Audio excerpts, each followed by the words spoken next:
Hi friends, welcome back to our channel. ఈరోజు మన కిచెన్లో హెల్తీగా టేస్టీగా అప్పటికప్పుడు చేసుకునే సోరకాయ దోశలను ఎలా చేయాలో చూపించబోతున్నానండి. రుచి అయితే చాలా చాలా బాగుంటుందండి. ఇలా హెల్తీగా చేసి పెడితే పిల్లలు పెద్దలు కూడా చాలా హ్యాపీగా తింటారండి.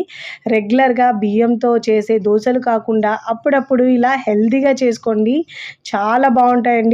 ఆరోగ్యానికి ఎంతో మేలు చేసే ఈ దోశల్ని మనం వారంలో ఒక్కసారినైనా కంపల్సరీగా చేసుకొని తినాలండి. అంత కమ్మగా ఉంటాయి. ఎప్పుడు మినపప్పు వేసి చేస్తాం కాబట్టి ఒక్కసారి పెసరపప్పు వేసి చేయండి, చాలా రుచి బాగుంటుందండి. ఉదయం పూట హడావిడి లేకుండా ఎలాంటి పిండికి టిఫిన్కి లేనప్పుడు అప్పటికప్పుడు చేసుకునే క్రిస్పీ దోశలండి, చాలా బాగుంటాయి. మరి ఇక ఏమాత్రం ఆలస్యం చేయకుండా చాలా హెల్తీగా ఉండే సోరకాయ దోశలను ఎలా చేయాలో చూద్దాం రండి.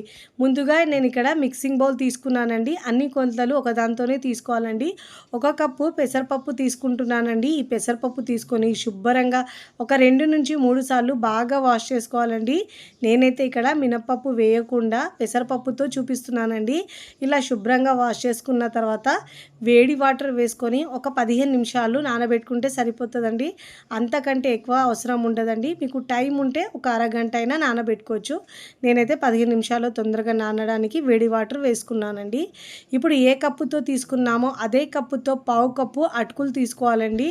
ఇలా అటుకులు తీసుకోవడం వల్ల టేస్ట్ చాలా బాగుంటుందండి. ఎందుకంటే మనం దీంట్లో బియ్యము మినపప్పు ఏమి వాడకుండా చేస్తున్నాం కాబట్టి. ఇలా అటుకులు తీసుకున్న తర్వాత శుభ్రంగా వాష్ చేసుకొని వాటర్ వేసుకొని దీన్ని కూడా మనం ఒక 15 నిమిషాలు నానబెట్టుకోవాలండి, మూత పెట్టేసి. అంతకంటే ఎక్కువ అవసరం ఉండదండి. అటుకులు పెసరపప్పు నానేలోపు మనం ఇక్కడ సోరకాయని కట్ చేసుకుందామండి. నా దగ్గర ఇక్కడ పెద్ద సైజు సోరకాయ ఉందండి. దాంట్లో నుంచి ఒక పావు దాకా తీసుకొని నేను ఇలా పైన తొక్క తీసేసుకోవాలండి. ఇలా తీసుకున్న తర్వాత శుభ్రంగా వాష్ చేసుకొని ఇలా చిన్న ముక్కలుగా కట్ చేసుకొని తీసుకోవాలండి. చాలా టేస్టీగా ఉంటుందండి. సోరకాయతో చేసిన దోశలు అయితే సూపర్ టేస్టీగా ఉంటాయి. ఇంకా ఎప్పుడు మనం కర్రీ కాకుండా వేపుడు కాకుండా ఒక్కసారి ఇలా దోశలు చేసుకోండి, చాలా కమ్మగా ఉంటాయండి. చూడండి, ఇలా చిన్న చిన్న ముక్కలుగా కట్ చేసుకోవాలి. ఫస్ట్ టైం నా ఛానల్ చూస్తున్న వాళ్ళు ప్లీజ్ నా ఛానల్ని సబ్స్క్రైబ్ చేసుకోండి, లైక్ చేయండి, పక్కనున్న బెల్ ఐకాన్ని ప్రెస్ చేయండి. ఇలా ప్రెస్ చేయడం వల్ల నేను పెట్టే వీడియో నోటిఫికేషన్ ముందుగా మీ హోమ్ పేజ్కి వస్తాయండి. చూడండి, ఇక్కడ నేను ఒక 15 నిమిషాల తర్వాత చూపిస్తున్నాను. అటుకులు పప్పు కూడా బాగా నానిందండి. ఇప్పుడు నానిన తర్వాత మిక్సీ జార్ తీసుకొని ముందుగా మనం పెసరపప్పు వేసుకోవాలండి. వాటర్ మొత్తం వంపేసి పెసరపప్పును వేసుకోవాలి. చాలా టేస్టీగా ఉంటాయండి. మినపప్పు లేకుండా కూడా మనం పెసరపప్పుతో చేసుకుంటే దోశలు అయితే. ఇలా పెసరపప్పు వేసుకున్న తర్వాత నానబెట్టుకున్న అటుకులను కూడా వేసుకోవాలండి. ఏ కప్పుతో అయితే మనం పెసరపప్పు తీసుకున్నామో అదే కప్పుతో 2 కప్పుల సోరకాయ ముక్కలు వేసుకోవాలండి. ఇప్పుడు దీంట్లో ఒక చిన్న అల్లం ముక్క వేసుకోవాలి. 1 ఇంచ్ దాకా అల్లం ముక్క కట్ చేసుకోవాలి. ఒక పచ్చిమిరపకాయని ఇలా కట్ చేసుకొని వేసుకోవాలండి. ఇప్పుడు దీంట్లో పావు కప్పు పెరుగు వేసుకోవాలండి. ఇష్టం లేకపోతే వేయకపోయినా పర్వాలేదండి, వేస్తే టేస్ట్ చాలా బాగా వస్తుందండి.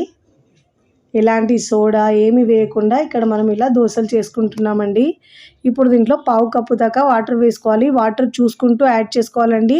ఎందుకంటే మనకు సోరకాయలో కూడా వాటర్ ఉంటాయి కాబట్టి బ్యాటర్ అనేది పల్చగా కాకుండా చూసుకుంటూ వాటర్ని యాడ్ చేసుకొని మెత్తగా గ్రైండ్ చేసుకోవాలండి. వీలైనంత వరకు మెత్తగా గ్రైండ్ చేసుకుంటే మనకు దోశలు అనేవి చాలా బాగా వస్తాయండి. ఇప్పుడు దీంట్లో రుచికి సరిపోయినంత ఉప్పు వేసుకోవాలండి. మీ టేస్ట్ని బట్టి యాడ్ చేసుకోవాలి. ఇప్పుడు ఇలా బాగా మిక్స్ చేసుకోవాలండి. ఉప్పు వేసుకున్న తర్వాత కన్సిస్టెన్సీ చూడండి, ఇలా వీడియోలో చూపించిన విధంగా ఈ కన్సిస్టెన్సీలో ఉండాలండి. అప్పుడే దోశలు అనేవి చాలా బాగా వస్తాయండి. ఉప్పు పిండిలో కలిసే విధంగా బాగా మిక్స్ చేసుకోవాలండి. చూడండి, వీడియోలో చూపించిన విధంగా ఈ కన్సిస్టెన్సీలో ఉండాలండి.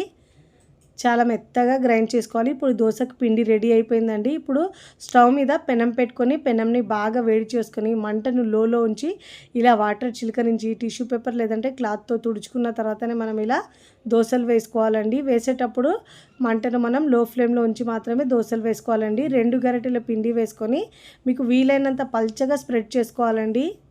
మీరు కావాలంటే సెట్ దోశలైనా వేసుకోవచ్చండి.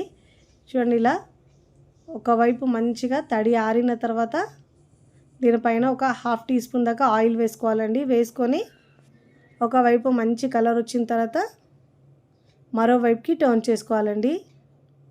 రెండు వైపులా మంచిగా కాల్చుకోవాలండి. చూడండి, నిదానంగా ఇలా మరోవైపుకి తిప్పుకోవాలండి. చాలా టేస్టీగా ఉంటాయండి ఈ దోశలు అయితే. తిన్నా కొద్దీ తినాలనిపిస్తాయి. చూడండి, కలర్ కూడా ఎంత బాగా వచ్చిందో. ఇలా రెండు వైపులో మంచిగా కాల్చుకున్న తర్వాత ఫోల్డ్ చేసి ప్లేట్లోకి తీసుకోవాలి.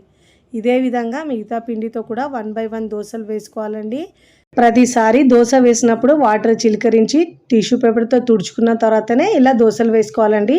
ఇక్కడ మీకు సెట్ దోశ కూడా వేసి చూపిస్తున్నానండి. ఇలా ఒకవైపు మంచిగా కాలిన తర్వాత మరోవైపుకి టర్న్ చేసుకోవాలండి.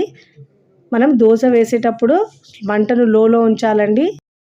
బాగా వేడి చేసుకున్న తర్వాత ఇలా రెండు వైపులో మంచిగా కాల్చుకున్న తర్వాత సర్వింగ్ ప్లేట్లో సర్వ్ చేసుకోవాలండి. చూస్తుంటేనే తినేయాలనిపిస్తాయండి. అంత కమ్మగా, టేస్టీగా, హెల్తీగా చాలా చాలా బాగుంటాయండి.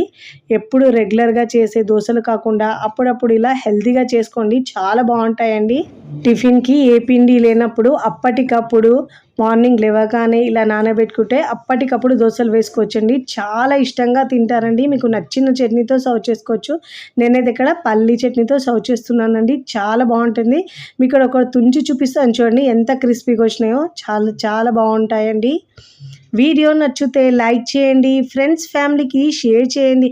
మరికొన్ని టేస్టీ సింపుల్ క్విక్ రెసిపీస్ కోసం టీ కిచెన్ని సబ్స్క్రైబ్ చేసుకోండి. కమెంట్ చేయడం అస్సలు మరవకండి. Thanks for watching.